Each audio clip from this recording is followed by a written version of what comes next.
não parar, não precipitar e não retroceder. Então dizer para esse cara, sabe quando nós vamos parar? Nunca. Nunca na sua porca vida. Né?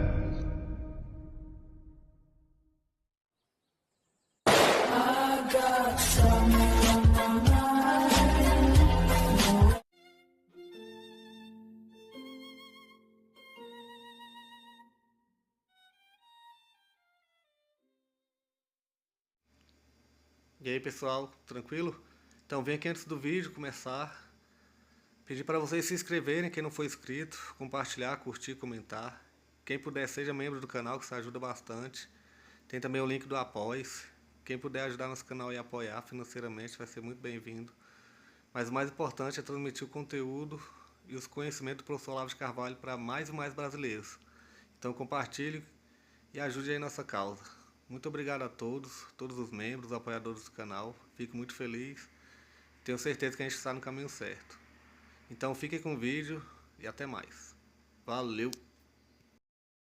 E, na verdade, tudo que eu tenho analisado aqui a respeito da política brasileira, uma boa maneira de você entrar no assunto é através do estudo do estado em que estão as ciências sociais.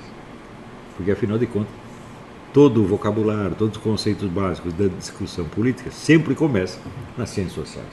Quer dizer, por trás de cada demagogo de rua tem um ou dois cientistas sociais. Então, isso quer dizer que quando você distorce as ciências sociais, bom, claro que a discussão política toda vai virar uma loucura, como de fato virou. E aconteceu que as ciências sociais no Brasil, elas se tornaram monopólio do Partido Comunista já na década de 50 e 60. Então, na verdade, o que se chamava de ciência social era apenas o marxismo ou algum arranjo, né, que maquiava o marxismo um pouco, às vezes sob o nome de progressismo, de nacionalismo, qualquer outra porcaria. Né? A concepção marxista das ciências sociais é muito diferente da concepção ocidental, de modo geral, onde a condição número 1 da objetividade é a distância que o cientista toma, né, da corrente dos fatos. Quer dizer, não que o cientista não possa participar da política, ele pode, mas ele não pode julgar as coisas de acordo com o interesse do seu partido e nem torcer a realidade para dar uma impressão favorável, né, do seu partido, da sua facção, etc, etc. Na perspectiva marxista, ao contrário, essa distorção é obrigatória, porque, segundo o marxismo, não existe a ciência pura, não existe a objetividade científica, só o que existe é a consciência de classe. Quer dizer, o processo social, no entender do marxismo, dos marxistas, é luta de classes. Então você sempre está do lado de uma das classes. Ou você está do lado do proletariado, ou você está do lado da burguesia. Se aconteceu de você nascer no meio, nascer na classe média, então a sua mente vai ser sempre uma coisa vacilante, que vai um pouco para um lado, um pouco para o outro, mas você, no fim das contas, sempre pode decidir e se tornar um partidário de uma das correntes. Então, isso quer dizer que a ciência social, no entender do marxismo, é realmente uma luta. E quanto mais comprometido você estiver nessa luta, maior será o valor cognitivo da ciência praticada, ao contrário do que geralmente se imagina no mundo das ciências, no mundo ocidental, ou se imaginava, porque hoje está tudo dominado pela perspectiva marxista. Então, isso quer dizer que a participação, o compromisso político, é a própria ferramenta do conhecimento científico. Ou seja, a ciência social tem que ser testada na prática da militância, na prática da luta. E a teoria, então, e a prática são muito próximas. Não existe assim uma teoria distinta da prática, elas se mesclam, né? E a prática vai modificando a teoria vai orientando a prática, e assim por diante. E bom, isso aí parece muito bonito no primeiro momento, mas você imagina depois de algumas décadas a confusão que isso gera, né, na cabeça das pessoas. De ver que a nossa capacidade de conservar a objetividade cognitiva num processo no qual nós estamos interferindo é bastante limitada. Né? Eu até dei esse exemplo no livro Jardim das Aflições. Por exemplo, você não pode, em muitas situações, você não pode entender a situação e interferir nela ao mesmo tempo. Ou seja, o desejo que você tem de conhecer algo implica que você renuncia a interferir, renuncia a transformá-lo. Por exemplo, se você pega uma árvore, você pode estudar a árvore como, né, como biólogo, mas, então você descreve a árvore, a família da árvore, o crescimento da árvore, tudo. Só que você não pode mexer na árvore. Se você serrar a árvore e transformar numa cadeira, a árvore não existe mais, você não pode mais estudar. Então, este é um caso extremo em que a intervenção do cientista no seu objeto destrói o objeto e, portanto, destrói a possibilidade de conhecê-lo. Ali para dentro, se você fez uma cadeira, bom, agora você só pode estudar a cadeira e não a árvore mais. Isso acontece com muita frequência. E os marxistas nunca perceberam isso.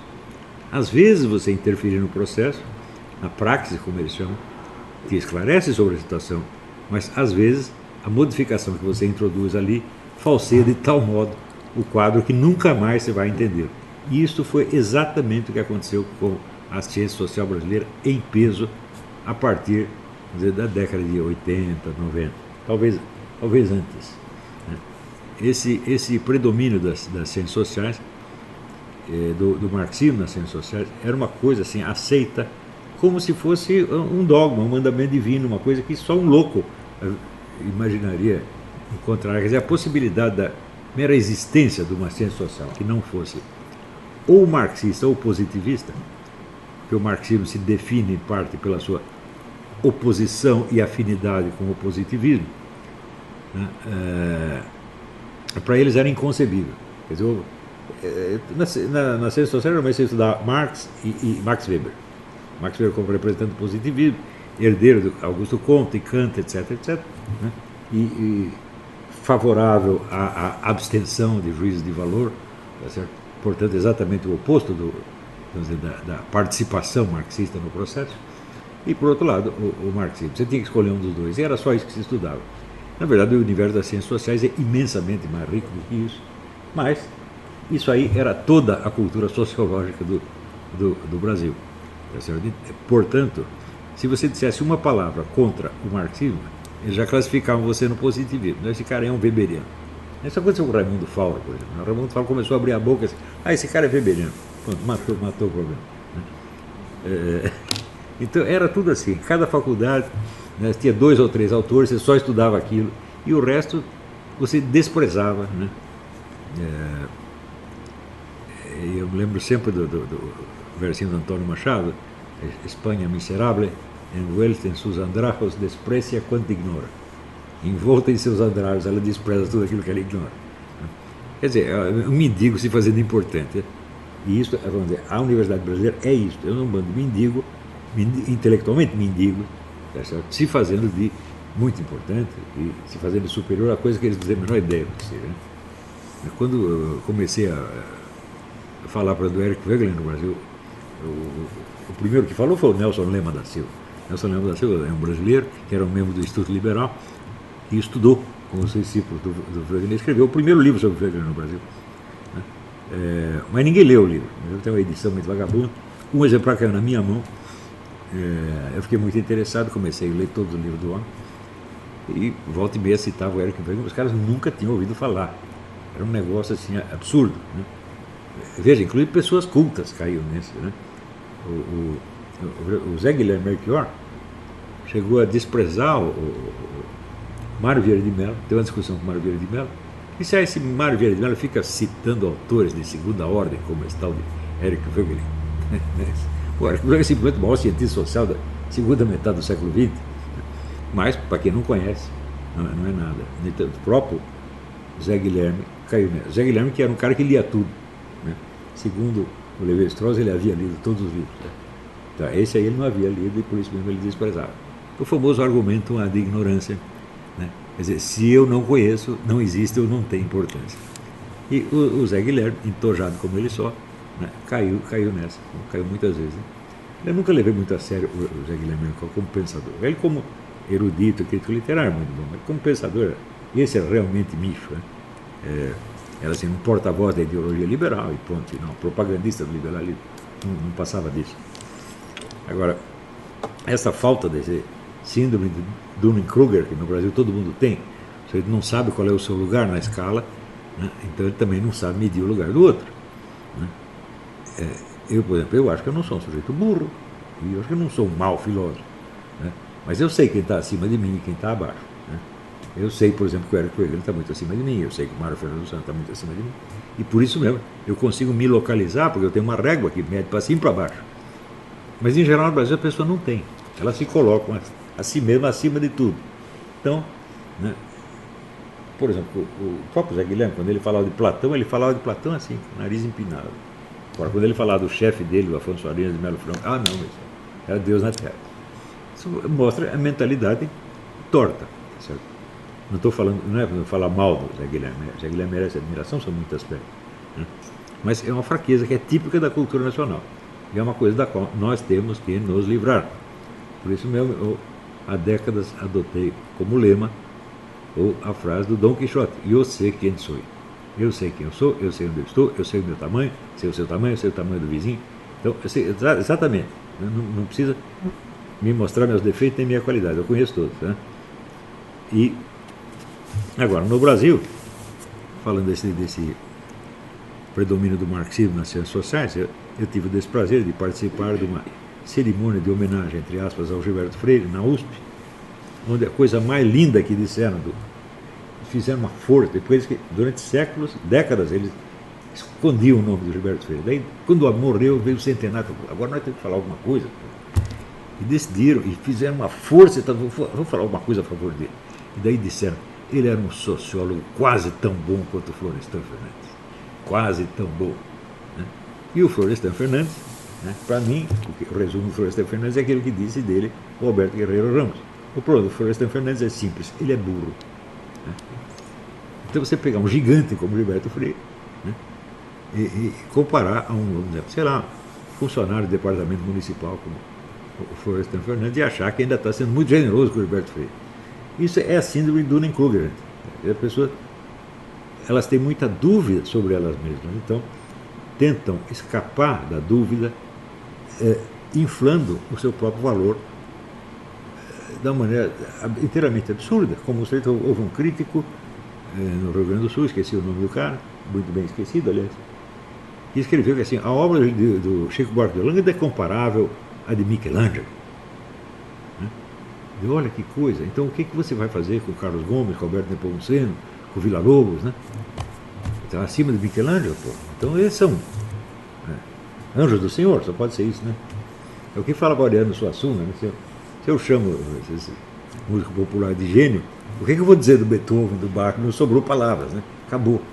Então a falta de senso de medida nessas coisas é uma doença, evidentemente. Mas você não pode esquecer que essas capelinhas universitárias, elas sobrevivem na base do culto de pessoas medíocres, de gente burrinha que o pessoal transforma em ídolos. Se você pensar bem assim, intelectualmente.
Chegamos a mais um final de uma aula, de um vídeo. Espero que tenham gostado.